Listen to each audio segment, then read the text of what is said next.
I'm Dr. Devra Davis, and I'm here in Australia talking about my new book, Disconnect.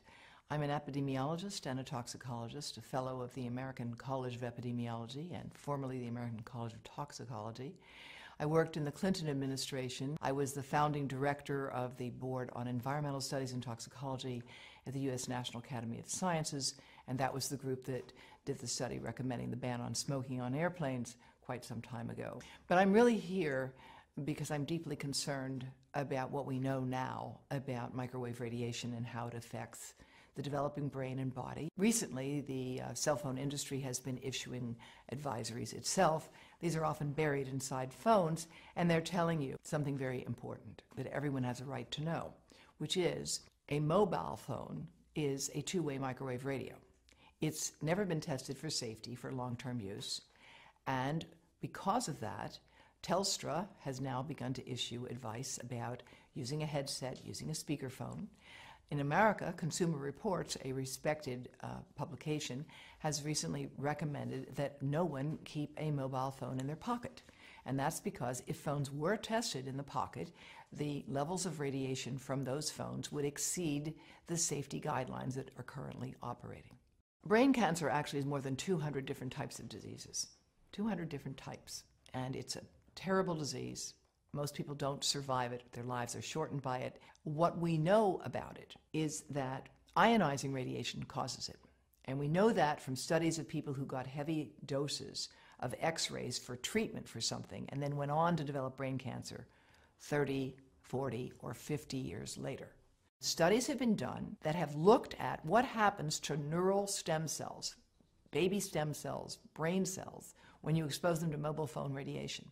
And what those studies find is that if you expose those cells, you can look at their membranes, and you find the membranes are weakening and opening.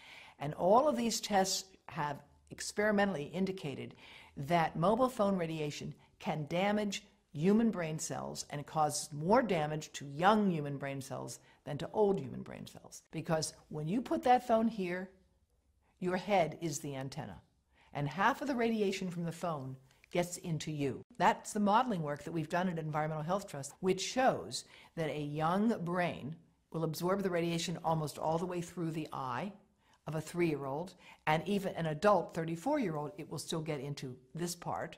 And we are seeing effects of many different sorts as a consequence of this.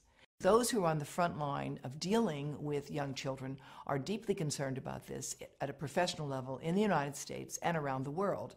In Israel, as well as France, as well as Belgium and Taiwan, there's an active government program to discourage the use of mobile devices by young children. There's a growing literature showing that prenatal exposure to mobile phone radiation causes serious defects in the offspring.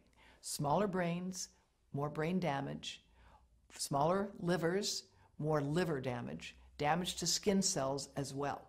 There are good reasons for concern about the long-term and short-term effects of mobile phone radiation, particularly on children, but especially on sperm.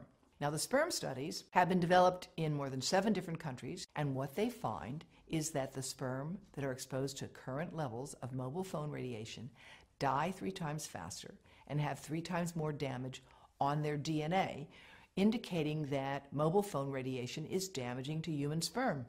More than 100 scientists have joined with me and with the chief of obstetrics and gynecology at Yale University Medical School. We have put together the Baby Safe Project, and they are handing out information to every pregnant woman that walks into Yale New Haven Medical Center, $4,500 a year, telling them how and why they need to avoid exposing the pregnant abdomen to mobile phone radiation. The breast cancer story in mobile phones is complex, as breast cancer is a complicated disease.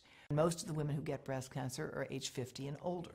However, growing numbers of young women are developing this disease who don't have any of the inherited risk factors for it at all, who have no family history of it, but they have one thing in common.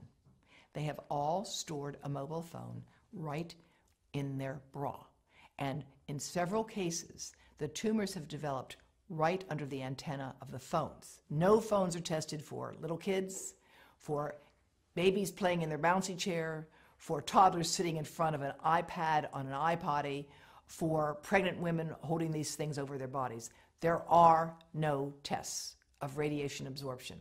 That's why we at Environmental Health Trust are doing that modeling now, and we would like to work, of course, with industry to further validate our models. But it's really critically important that we do this research, that we train people in this field, and that in the meantime, we join with other countries around the world, giving people safety information. You have a right to know that that mobile phone is a two-way microwave radio and should not be kept close to your testicles or your ovaries or your heart or your brain.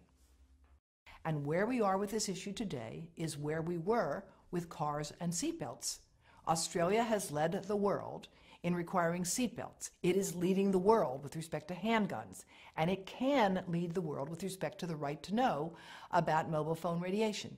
I'm very proud that Dr. Charlie Teo has issued a call for Australia to implement its current laws. You don't need a new law here. You've got the laws you need. You just need to implement them to give people the right to know about mobile phone radiation. And again, I'm delighted that Telstra's taken the first step. I think Arpanza actually does have information on their website about how to reduce radiation by keeping your calls short and telling you how to use a headset and a speakerphone. But there needs to be a more concerted effort to communicate this, just like the Canadian Parliamentary Committee on Health has recently called for.